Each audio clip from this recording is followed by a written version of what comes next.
not just the typical, oh, that sparkly type of passion.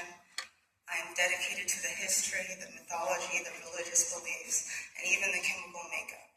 I know the melting points of different metals, the refractivity of diamonds, and that the difference between sapphires and rubies is simply the amount of chromium, which is also what makes rubies fluorescent.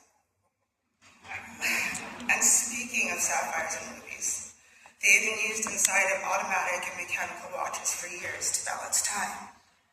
I also love horology, the art of making clocks and watches. It's just all beautiful to me. I consider them both to be jewelry. When I was a kid, I wanted to be an archaeologist, and I noticed that one thing that all different cultures share is a tradition of wearing some type of jewelry. Bracelets, necklaces, rings, and yes, watches. Each carrying different meanings. I realized that jewelry shows the progression of humanity, from working with stone to working with iron to copper and gold, learning how to cut diamonds and measure in time. Humans have, over thousands of years, learned to manipulate the most incredibly strong materials on this planet into delightful, meaningful, and wearable art.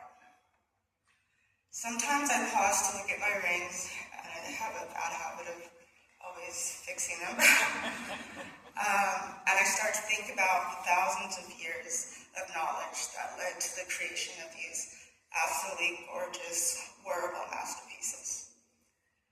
I love to think about birthstones, like, why is April a diamond? Why is October an opal? January a garnet? And what about metals? I mean, when you take gold out of the ground, it's so soft that it has to be alloyed to be made workable.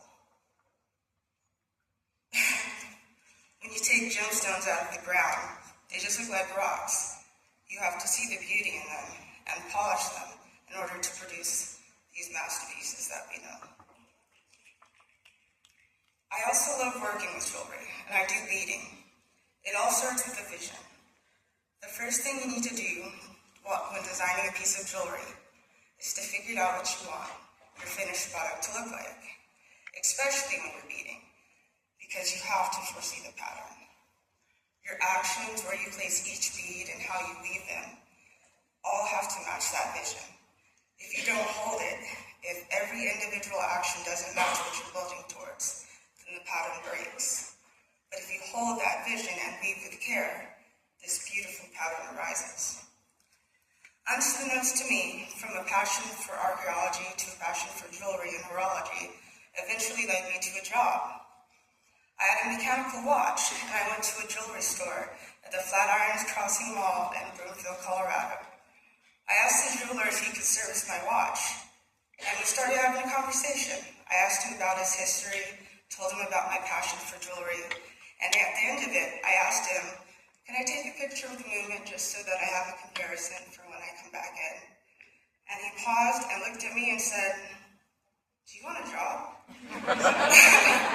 I was like, are you serious? And then, comically, he points to a hell of a lot of time and says, yes. And he said, I think that you would be perfect. And so that beautiful pattern was arising. I loved this job. It allowed me to learn so much about jewelry, to meet so many different types of people, to turn my hobby into a career. I even had access to this $40,000 laser cutter that would zap gold and jewelry, and I had a ring that I broke, and the jeweler let me fix it, and it was a lot of fun. It was also during this time that I learned I was pregnant. I am the mother to an angel up in the sky named Ptolemy, who passed away on my birthday in 2018.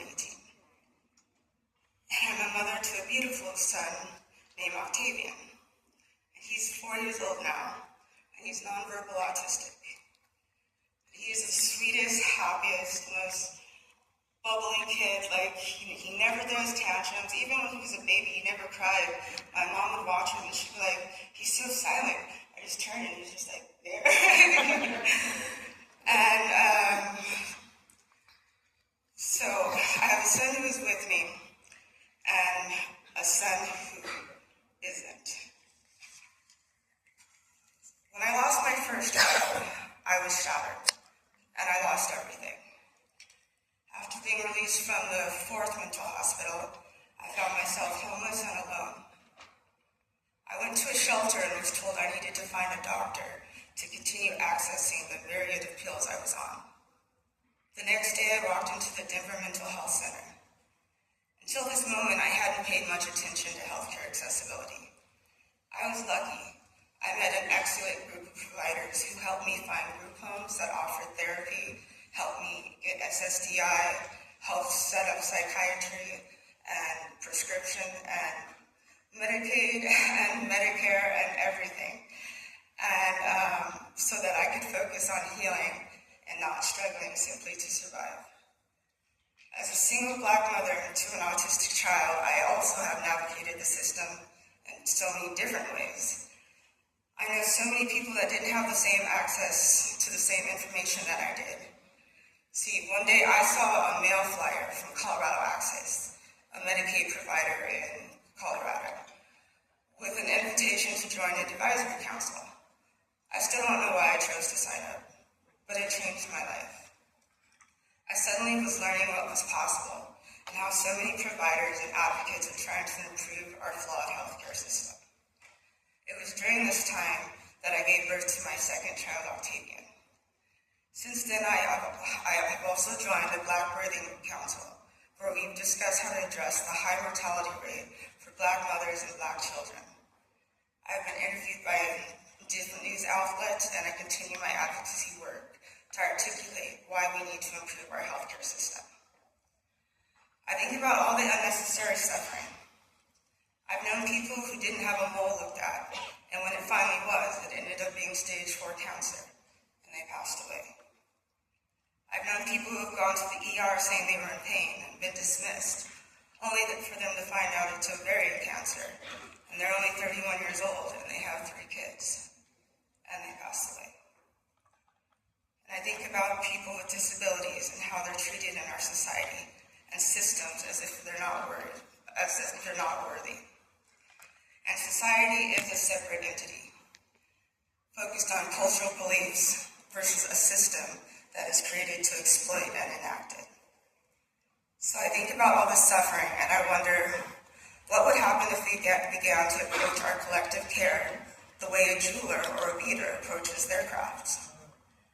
Because right now our healthcare system feels like it was never designed with a full vision in mind to hold all of us. There are beads missing. There are whole colors absent. The pattern is broken. It's at best incomplete. But beading teaches us something important.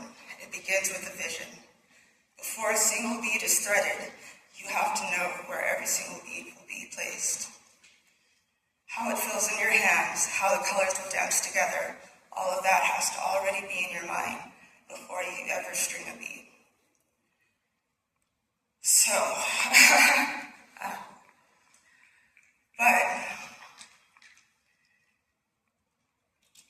where each bead sits, if you don't hold the vision, if each action doesn't align with where you're building towards, then the pattern unravels. But when you keep that vision alive and weave with intention, bead by bead, something extraordinary emerges. The pattern holds. The piece becomes whole. And not just functional, but beautiful. And that's the kind of healthcare system I dream of. One where we don't just measure success by numbers or efficiency, but by the wonder of a pattern well made, a system that cares for all of us. If we can hold that vision together, if we refuse to let a single bead go missing, then we can weave a healthcare system that isn't only effective, but also radiant with the beauty of our collective humanity. So October 6th was my 37th birthday, which means it was 7 years since I lost my son, since he passed on my 30th. And the fact that I'm here at this conference in this city at this moment in time, because of the journey that started on that fateful day, it tells me that there is a cosmic design and that this bead is exactly where it needs to be.